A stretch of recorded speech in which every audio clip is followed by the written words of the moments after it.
Hey guys, how's it going? It's Bruno here from Bruno's Classic Car Garage here on a Saturday afternoon. Just got here a little while ago here. We got a big storm. We got 6 inches of snow overnight here and it's still coming down. So yeah, highways are a little slick and had to do a lot of snow removal already this morning. So I suspect I'm going to be doing some more when I get home and stuff like that. All the fun and the joys. Anyways, little update and progress report here on the Buick. 72 Buick Centurion for the guys that don't really know what this is exactly. It's kind of a bigger luxury car. Pretty nice car actually. A lot of chrome on it and stuff like that. It's going to have like a beigey, kind of a tanny interior. And you can see the dash has this kind of a cool looking green color to it, and then the rest of it's got this tanny, light tanny. All the trim moldings and stuff have this just like at the back there, see?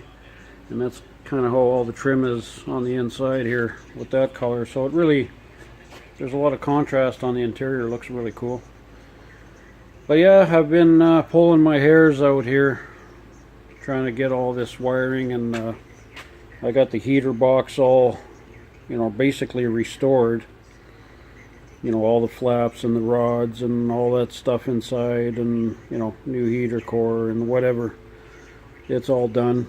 Got that back on. Got the wiring kind of, this is one of these stages where you got to put stuff on and then you realize you got to take it off to put something in there behind it or whatever. So it's kind of this process right now, which kind of sucks a little bit, but I can't wait to get the wiring done here for this dash. And then the next probably nightmare job will be putting all the window mechanisms and stuff back in the doors, because there's a lot of crap in there.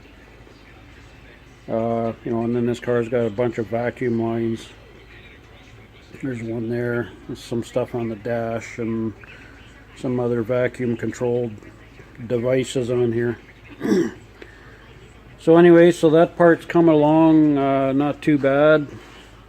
So basically, it won't be long now. Guy will be able to stick a headliner in here and get that part of it done. But yeah, no, it's been coming along not too bad now. It's one of these stages where a guy's really not too motivated, but everything you touch, because I've got probably 100 bags of stuff upstairs laying around, not laying around, but all put away there that were bagged and tagged and stuff. So every time you need a part, you got to take it out of the bag, kind of like this bag here, see? And then what we do is we clean it, restore it, whether it has to be painted or it has to be plated or whatever. And then you see it says clean on there. It's been cleaned, so everything in this bag now has been cleaned. So that's a process in itself. Everything you touch to reinstall, you can't just put it on. You have to restore it in some manner. But the firewall starting to look pretty good now. A couple holes I was trying to figure out what they were for, but that's another thing. I got to go back on some of my old pictures that I've had, try and figure out a few things. But that part's coming along. I got the motor kind of assembled here. I still have to, this block here on this Buick, this is a 455, and it's got a kind of a goofy dipstick design here. This is pressed all the way down into the block and through the bottom end.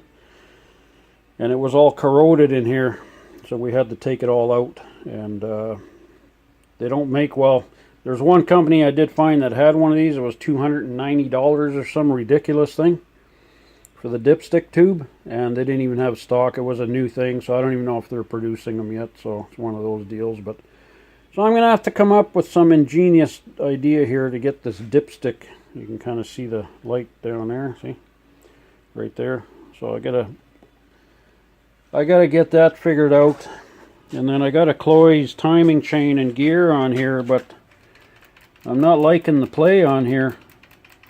I'm going to have to look into this. I don't know if somebody's watching and has been, have come across this on these motors. I don't know. like this is a good timing set, but I'm gonna have to look into that before I close that up. And this motor's all stock. There's nothing nothing done to it other than just an Edelbrock intake in the carb, just to make it a little bit more user friendly. And then we got electronic ignition coming for it. And as you can see, I got the exhaust on. This is called Cerakote. Really good stuff. I don't know if you guys have ever used it, or this stuff is ridiculous. It's so good. Highly recommend doing that on your manifolds or headers or whatever. Keeps the temperatures down. Really good stuff. It doesn't come off. It might slightly dull out a little bit from the heat, depending on the heat, but other than that, it stays on there no problem. So that's about it for that. And so look at this thing. It looks pretty awesome. So that's about it, guys. I just wanted to do a little update on this car here, and I still haven't got my square body frame painted yet. I've been just kind of busy, you know, trying to get this thing all kind of put together here, but you know, because there's parts you got to dig stuff out. And like I say, it's on and off, on and off. Trying to remember, referring back to some pictures, because you know, when something's been over a year, your memory is not that good. So so you gotta do a lot of referring back to some of the pictures and stuff like that. So that's about it, guys. I'm gonna leave it with that on this video, and I'll talk to you guys in a bit. All right, bye. Hey guys, Bruno here from Bruno's Classic Cars. You can see my ugly mug now, ugly French old guy with no teeth. Just wanted to say, I know the videos aren't the best right now. I'm kind of new at this, but if anybody likes what they see or anything about my videos, please share, like, and subscribe and all that kind of garbage. And they'll get better. I just got to get some different equipment as I go here, but everything costs money, so that's about all. Like, share, subscribe. Talk to you later.